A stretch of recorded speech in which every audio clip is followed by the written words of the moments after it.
Praise the lord. ప్రతిరోజు పరిశుద్ధాత్మతో కలిసి నడవండి అనే కార్యక్రమం ద్వారా మీ అందరికీ కూడా ప్రభువైన యేసుక్రీస్తు నామం పేరిట మా ప్రేమపూర్వకమైన శుభములను వందనములు తెలియపరుస్తుంటున్నాను. అందరూ కూడా బాగున్నారా? మరొక నూతనమైనటువంటి ఆశీర్వాదకరమైనటువంటి ఈ రోజున ప్రభు తన యొక్క దీవెనకరమైనటువంటి వాగ్దానం ఇచ్చి పరిశుద్ధాత్ముడు మనల్ని నడిపించాలని ఆశపడుతున్నాడు. ఈ రోజున ప్రభు యొక్క వాగ్దానంలోనికి మనం వెళ్దాం. చాలామంది కుటుంబ భారం మోయలేని స్థితిలో ఉన్నారు. ఆర్థిక సమస్యల భారముతో నలిగిపోతూ ఉన్నారు. వారికి కలిగినటువంటి వ్యాధిని బట్టి, వారికి కలిగినటువంటి సమస్యను బట్టి వారి ప్రాణములు, వారి హృదయం ఎంతో సొమ్మసిల్లిపై నలిగిపోతూ ఉంది. వారి మీద పడినటువంటి నిందలు, అవమానములను బట్టి వారి ప్రాణం విశ్రాంతి లేకుండా, నెమ్మది లేకోకుండా సతమతమవుతూ ఉంది. ఈ రోజున ప్రభువు అద్భుతమైన వాగ్దానం ఇస్తున్నాడు. ఇది చాలా బైబిల్ గ్రంథం చాలా శక్తివంతమైన వాగ్దానం. మత్తయి సువార్త 11వ అధ్యాయము 28వ వచనం. ప్రయాసపడి భారము మోసుకొనుచున్న సమస్త జనులారా నా యొద్దకు రండి, నేను మీకు విశ్రాంతి కలగచేతును. హల్లెలూయా.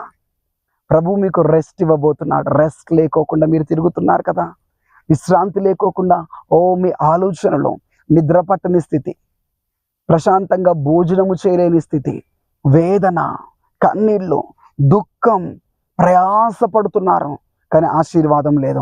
శాపం అనుభవిస్తున్నారు. రోగము యొక్క నొప్పిని బట్టి, వేదనను బట్టి, మీకు ఇస్తున్న ట్రీట్మెంట్ని బట్టి రాత్రి నిద్ర పట్టట్లేదు, పగలు నిద్ర పట్టట్లేదు, భోజనం లేదు, ప్రాణం అంతా కూడా సొమ్మసిల్లిపోయింది, వేదనతో ఉంది.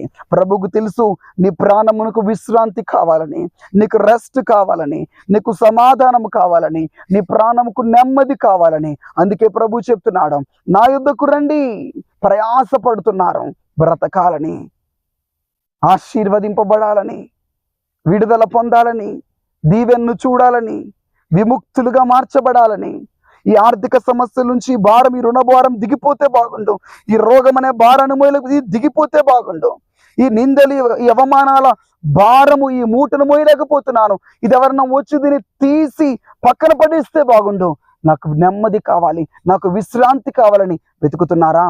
యేసు చెప్తున్నాడు, నేను మీకు విశ్రాంతిని ఇవ్వబోతున్నాను, నేను మీకు కంఫర్ట్ ఇవ్వబోతున్నాను. నేను మీ పైన ఏ భారం అయితే మీరు మోస్తున్నారో, మోయలేక కూలిపోతూ సతమతం అవుతున్నారో, మీ భుజముల మీద, మీరు హృదయముల మీద, మీ యొక్క శిరస్సు పైన మీరు ఏదైతే భారాన్ని మోస్తున్నారో దాన్ని నేను తీసి ఒక అగాధంలో పడేస్తున్నాను. మీకు విశ్రాంతిని ఇవ్వబోతున్నాను, మీకు నేను నెమ్మదిని ఇవ్వబోతున్నాను, నేను మీకు సంతోషం ఇవ్వబోతున్నాను, నేను మీకు ఆనందముని ఇవ్వబోతున్నాను. ఎస్, ఈ రోజే యేసు మీ ప్రాణములకు విశ్రాంతిని ఇస్తాను వాగ్దానం చేస్తున్నాడు. దేవుని గొప్ప విశ్రాంతి, దేవుని గొప్ప సమాధానం, దేవుని గొప్ప నెమ్మది మీ హృదయములను తాకబోతున్నది. మీ హృదయములు నింపబడబోతున్నాయి దేవుని సమాధానముతో.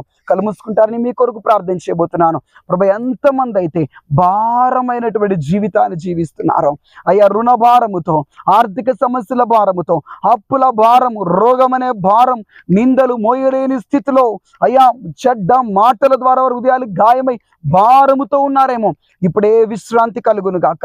పరిశుద్ధాత్ముడా, ఇప్పుడే ప్రతి హృదయమును మీరు తాకండి, ఇప్పుడే ప్రతి అంతరంగమును మీరు తాకండి, ప్రతి హృదయమును ఇప్పుడే మీరు దర్శించండి ప్రభా.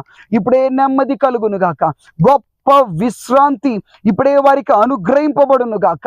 వారి హృదయంపై, వారి యొక్క భుజములపై, వారి శిరస్సులపై ఉన్న భారం ఇప్పుడే దిగిపోవును గాక. ఇప్పుడే ఒక పెద్ద బరువు మీ మీద నుంచి తీసివేయబడుతున్న భావన, అట్లాంటి సన్నిధి మిమ్మల్ని తాకుతున్నది. Lord, touch your people Lord. విడిపించండి, నెమ్మదినివ్వండి, విశ్రాంతినివ్వండి, ఆశీర్వదించి బ్లెస్ చేసి దినమంతా వారిని కాపాడమని యేసు క్రీస్తు నామంలో ప్రార్థిస్తున్నాం తండ్రి, ఆమేన్. మీ ప్రాణములకు విశ్రాంతిని యేసు ఇవ్వబోతున్నాడు. God bless you. Thank you.